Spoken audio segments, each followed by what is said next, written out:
하나님 말씀 시편 126편 1절부터 6절까지의 말씀인데요. 가지고 계신 성경 또 앞에 있는 화면 보시고 한 목소리로 함께 읽겠습니다. 시편 126편 1절부터 6절입니다. 함께 읽습니다. 시작. 여호와께서 시온의 포로를 돌려보내실 때에 우리는 꿈꾸는 것 같았도다. 그때 우리 입에는 웃음이 가득하고 우리 혀에는 찬양이 찼었도다.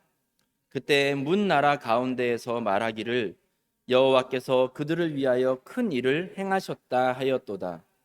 여호와께서 우리를 위하여 큰 일을 행하셨으니 우리는 기쁘도다. 여호와여, 우리의 포로를 남방 시내들 같이 돌려 보내소서. 눈물을 흘리며 씨를 뿌리는 자는 기쁨으로 거두리로다.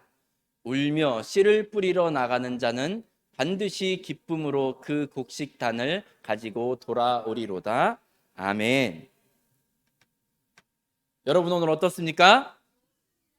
네, 오늘은 특별히 좋습니다. 왜냐하면 오늘이 추수감사주일입니다. 추수감사주일이어서 특별히 좋습니다. 그리고 작년을 돌아볼 때 여러분 11월 17일이 무슨 날인지 아십니까? 네, 우리 임종장 원사님 생신이고요. 네. 그리고 11월 17일이 작년에 재판이 시작된 날입니다. 정말 작년 그 순간에 재판의 과정을 지나고 판결이 나오기까지 한 3, 4개월간 여러분 못지않게 저도 마음이 많이 아프고 속상하고 불안함도 떨림도 있었습니다. 그렇게 1년이 지났는데 우리가 그렇게 하나님 앞에 무릎으로 나아가고 눈물로 나아갔을 때 하나님께서 역사하시는 것을 우리가 보았습니다. 이 일에 저와 여러분이 증인입니다. 여러분 성전 들어오셔서 오늘 가장 먼저 눈에 띈 게 무엇이었습니까? 제가 아니고 과일이었습니다. 그리고 이 과일을 보면서 여러분 뭐 냄새가 나지 않던가요? 네, 과일의 아름다운 향기를 맡을 수가 있었습니다.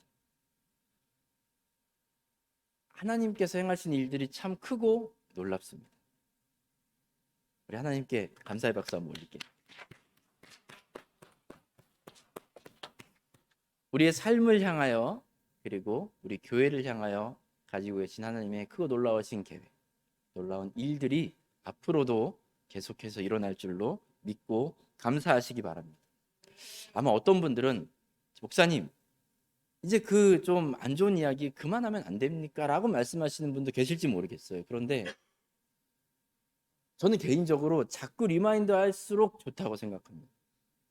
이스라엘 백성들이 그 출애굽 이 얘기를 수백 년 동안 들었던 것처럼 하나님께서 행하신 그 놀라운 일들을 자꾸 반복해서 기억하고 또 기억한 것처럼 우리에게도 하나님께서 직접 행하셨던 그 일들을 자꾸 리마인드 하면서 우리 스스로에게 서로에게 리마인드 하면서 하나님의 크고 놀라우심, 하나님의 역사하심, 우리와 함께 하심을 날마다 고백하고 인정하는 우리 모두가 되시길 간절히 바랍니다.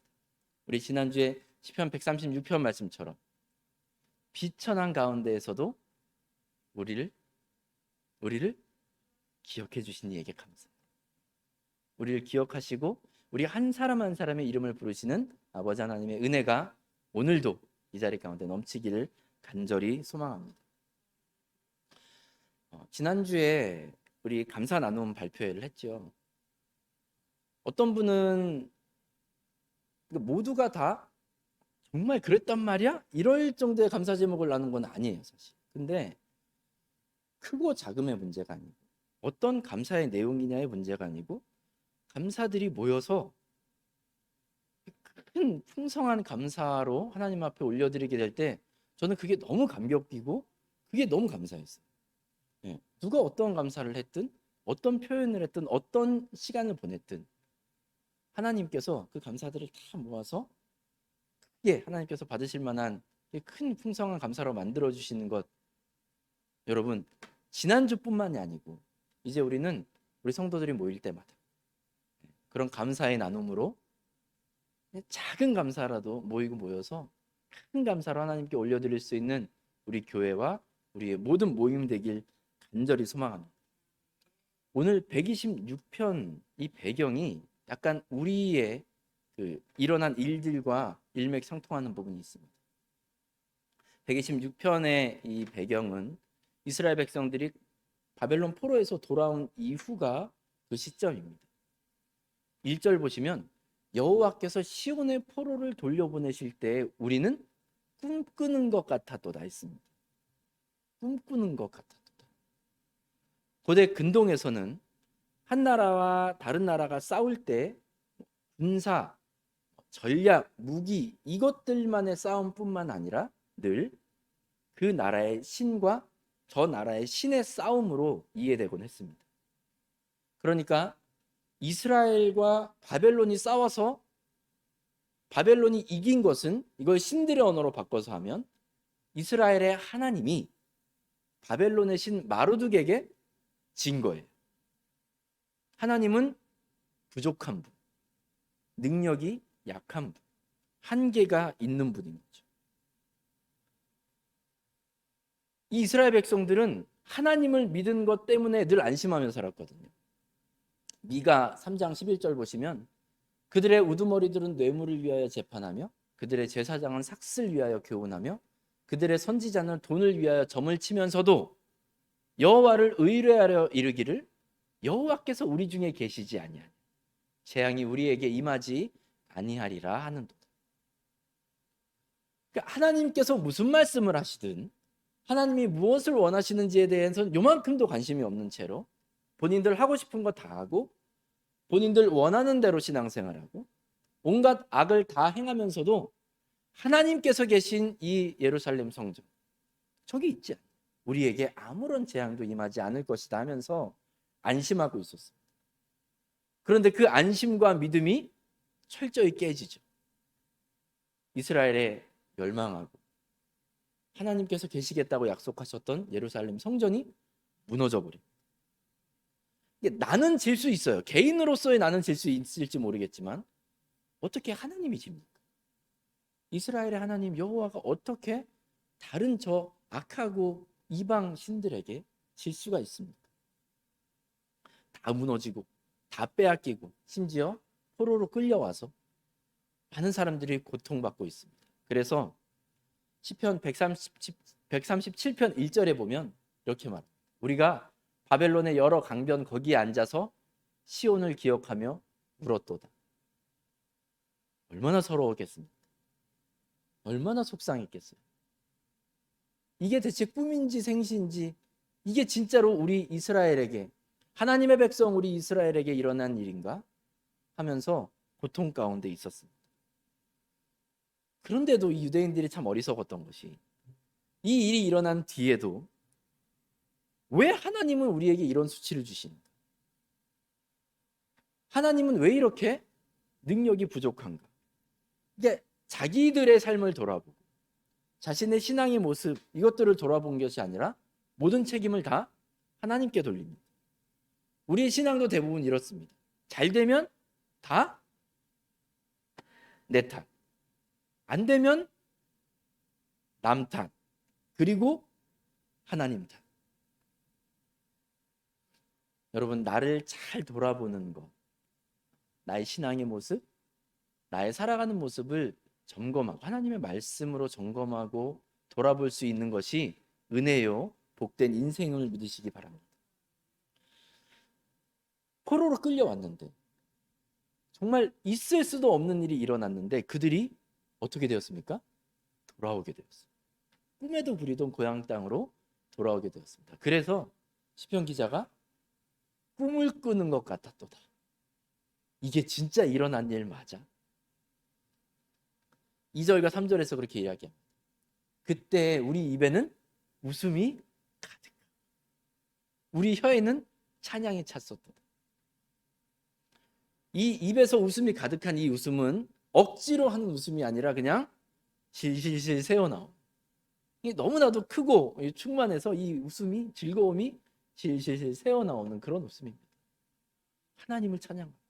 문 나라 가운데서 여호와께서 우리를 위하여 큰 일을 행하셨다. 우리는 기쁘도다. 이 정신을 차리지 못할 정도의 행복함, 즐거움, 이스라엘 백성들이 누리고 있었던 모습입니다. 여러분 그게 그려지십니까? 그리고 1절부터 3절 보시면 반복해서 이 일을 행하신 분이 누구라고 고백하고 있습니까? 여호와, 하나님께서 이 일을 하셨다. 4절에서는요, 시편 기자가 더 이제 들뜸과 그 큰 기대로 가득 차 있음을 볼 수 있습니다. 여호와여, 우리의 포로를 남방 시내들 같이 돌려보내소서 했는데, 아직 바벨론 땅에는 많은 돌아오지 않은 포로의 후손들이 있죠. 그들까지 돌려보내시옵소서 라는 그런 간구인데, 저기서 남방 시내 할 때 남방이라는 것은 유대 남쪽에 있는 네게부 사막지대를 뜻합니다. 근데 그곳에 뭐 사막지대니까 1년 내내 가물 거 아닙니까? 비가 안 오고. 그런데 겨울이 돼서 우기가 되면 많은 비가 내려요. 그 비로 인해서 쩍쩍 갈라지고 말라있던 그 계곡이 홍수가 일어난다. 이걸 와디라고 하는데, 영상을 한번 보시기 바래요.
네, 불과 얼마 안 되는 그 시간 가운데에도 아무것도 없었던 땅에 홍수가, 저 폭포수와 같은 물들이 떨어집니다. 이것을 기대하면서 나오는 이 시편 기자가, 하나님께서 저희들을 보내신 이 놀라운 일을 행하지 않으셨습니까? 이제 더 큰 일을 행하시옵소서. 이제 아직까지 갇혀 있는 저 사람들 폭포수같이, 홍수같이 다 돌아오게 없어서, 이 기대로 가득 차 있는 거예요. 이 기대로 가득 차 있는데 거기까지는 좋아요. 그러니까 1절부터 4절까지는 지금 감격과 환희와 즐거움으로 가득 차 있습니다. 기대와 소망, 하나님께서 어떤 일을 행하실까. 근데 여러분, 포로에서 돌아온 이스라엘 백성들이 마주한 현실은 처음에는 잠깐 좋았어요. 있을 수도 없는 일이 일어났다. 즐겁고 행복했는데 이제 현실을 직시하게 되었습니다. 그 현실은 그들이 꿈꾸던 것과 많이 달랐습니다. 고향에 돌아와서 이제 꽃길만 걸을 줄 알았는데, 핑크빛 네일만 있을 줄 알았는데, 그 안에 사람들 사이에서 갈등, 그들을 모함하는 외부의 세력들, 사람들 사이에서 서로 이제 권력이나 이권을 놓고 다툼이 생기고 이간질 생기고, 성벽이라든지 성전을 짓고자 하는 그런 열망은 있었으나 여러 방해 세력들의 이 활동으로 인해서 중단되었습니다. 하고자 하는 마음이 있었어요. 기대와 소망을 가지고 그 일을 마주했지만, 하고자 했지만 현실은 이게 뭐야? 하나님, 분명히 우리가 기대를 가지고 하나님께서 행하실 것들을 바라보며 이 땅에 와서 이제 새 일을 행하고 싶은데 이게 뭡니까? 왜 하나님 더 이상 일하지 않으십니까? 그러니까 그들이 꿈꿨던 이스라엘의 회복이라는 것은 여전히 요원한 것이었습니다. 4절까지는 너무 행복했잖아요. 그런데 현실을 마주했더니 아무것도 아닌 거예요. 돌아오기만 한 거예요. 이게 뭐죠? 이게 뭡니까? 그때 시편 기자가 5절과 6절의 말씀을 합니다. 5절 6절 보시면 눈물을 흘리며 씨를 뿌리는 자는 기쁨으로 거두리로다. 울며 씨를 뿌리러 나가는 자는 반드시 기쁨으로 그 곡식단을 가지고 돌아오리로다. 여러분, 오늘 추수감사주일입니다.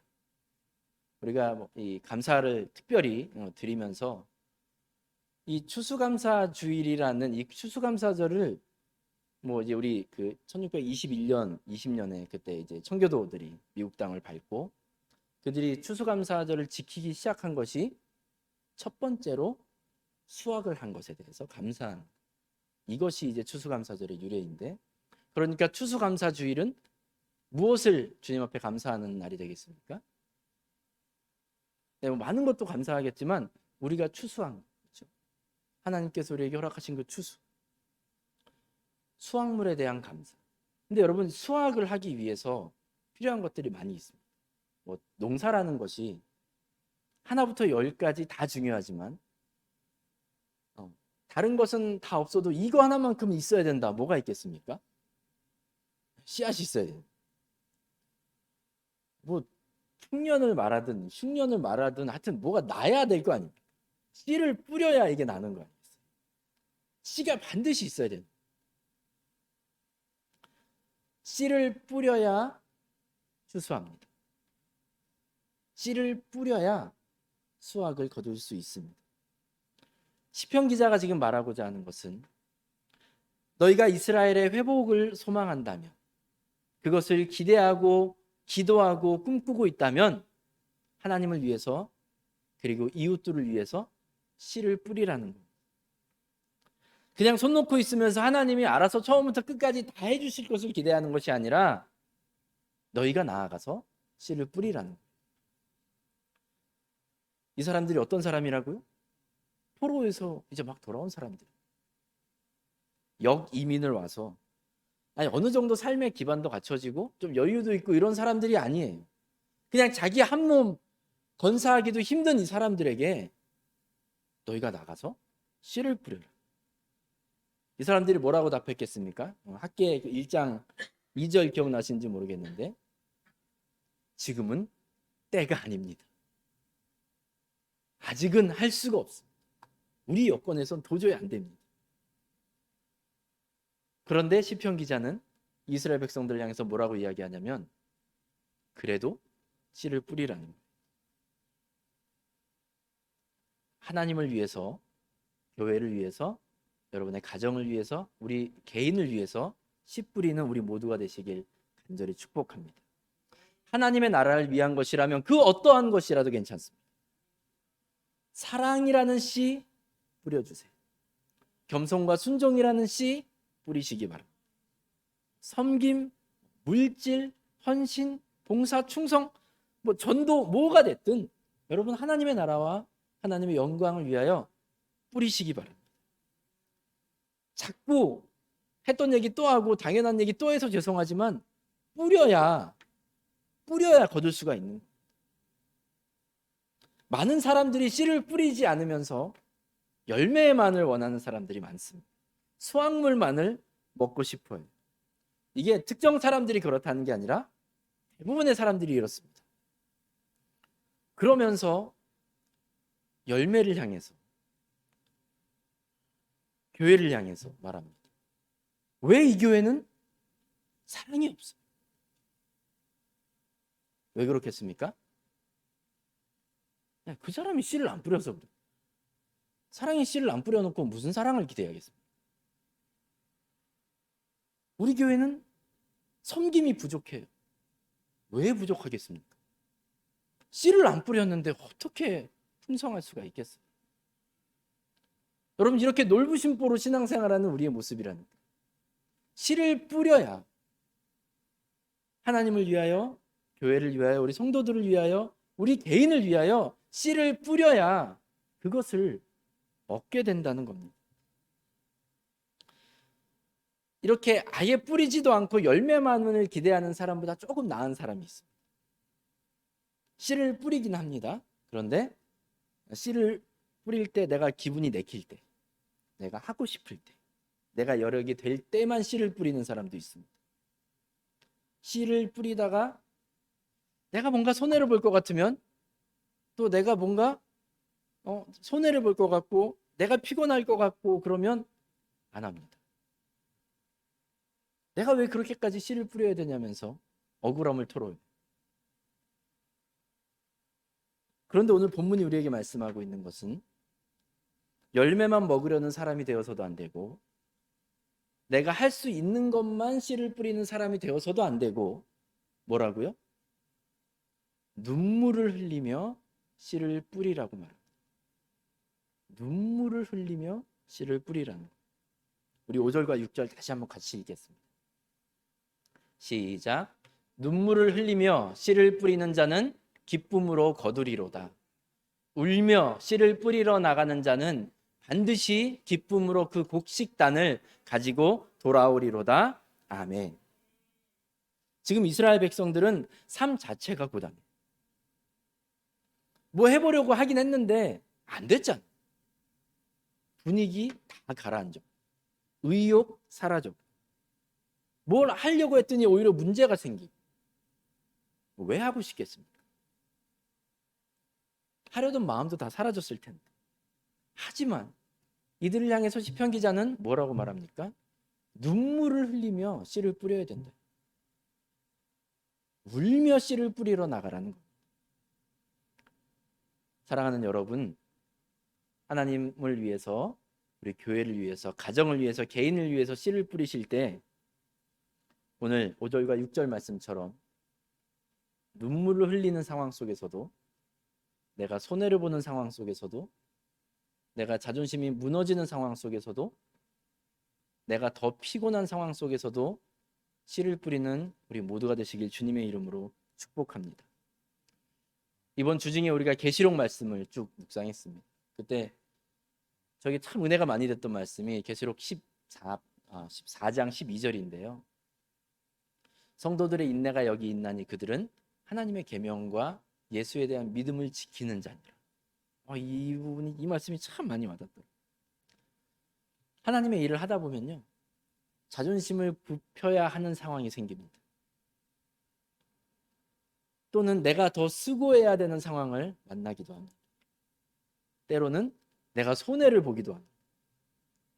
근데 그 성도들에게 자존심 상하고 피곤하고 수고하고 있는 그 성도들에게 우리 주님께서 말씀하신 게 뭐냐면 하나님의 계명과 예수에 대한 믿음을 지키라는, 인내로. 우리 주님의 십자가를 묵상하면서 그 길 걸어가라는 거예요. 이것이 바로 주님께서 우리에게 원하시는 눈물로 씨 뿌리는 자의 모습입니다. 오늘 126편에 보면 이 5절과 6절에서 눈물로 씨 뿌리는 자들에게 주시는 약속의 말씀이 있습니다. 보세요. 눈물을 흘리며 씨를 뿌리는 자는 어떻게 해요? 기쁨으로 거두리로다.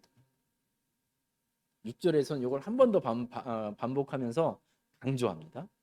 울며 씨를 뿌리러 나가는 자는 어떻게 해요? 반드시, 믿으십니까? 반드시 기쁨으로 그 곡식단을 가지고 돌아오리로다. 여러분, 이것이 눈물을 흘리는 저와 여러분에게 주시는 하나님의 약속의 말씀입니다. 우리가 하나님을 위하여, 교회와 가정을 위하여 눈물로 씨앗을 뿌릴 때 그 씨 뿌리는 과정은 고통스럽고 아프고 또 때로는 수치스러울지라도 그 과정을 통해서 하나님께서 기쁨으로, 반드시 기쁨으로 단을 거두도록 인도하실 줄로 믿습니다. 그래서 여러분 정말로 부탁드리는데 감정이나 자존심에 휘둘리지 마시기 바랍니다. 절대로 감정, 자존심이 저와 여러분을 무너뜨리게 해서는 안 됩니다. 포기하지 않고 씨를 뿌려야, 그 감정이 상한 채로 눈물을 흘리면서 씨를 뿌려야 기쁨으로 거두게 되는 것이고 반드시 기쁨으로 곡식단을 거두게 될 줄로 믿습니다. 우리가 눈물을 흘려서 씨앗을 뿌릴 때 그 얻어진 열매들로 인하여 우리 믿음의 형제 자매들이 함께 먹고 마시고 우리 교회를 방문하는 많은 분들이 먹고 배부르고 생명을 얻게 될 것입니다. 이 얼마나 복된 일입니까? 이것이 저와 여러분에게 주신, 하나님께서 맡겨주신 사명입니다. 여러분, 이 사명을 우리가 감당해야 될 줄로 믿습니다. 씨앗을 심는 과정은 고통스럽고 손해를 보는, 그리고 자존심 상하는 그 순간들이었지만 기쁨으로 거둠을 저 여러분 경험하지 않으셨습니까? 여러분, 그 증인된 우리가 다시 한번 또 다른 씨앗을 좀 심기 원합니다. 우리 모두가 함께 씨앗을 심기 원합니다. 우리가 들어왔습니다. 끝난 게 아니잖아요. 우리가 앞으로 하나님의 일을 감당해야 되고 하나님께서 우리에게 맡겨주실 것들이 많이 있는데 우리가 지금 씨앗을 뿌리지 않으면 여러분, 어떻게, 누가 그 열매를 맛보고 배부를 수 있고 생명을 누릴 수가 있겠습니까?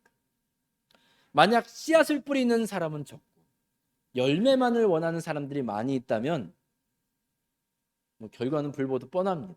서로 더 먹겠다고 다투고 얼굴 붉히지 않겠습니까? 그런데 많은 사람들이 씨를 뿌리고 그 씨 뿌려진 것을 통해서 열매를 거두게 되었을 때 기쁨으로, 반드시 기쁨으로 풍성한 결실을 누릴 수 있게 될 것입니다. 그 많은 수확으로 저와 여러분이 배부르고 우리가 또 돕는, 선교하는 교회들이 배부를 것이고 우리를 바라보는 많은 사람들이 배부를 줄로 믿습니다. 사랑하는 여러분, 씨를 뿌려야 추수합니다. 눈물로 씨를 뿌릴 때 기쁨으로 단을 거둘 줄로 믿습니다.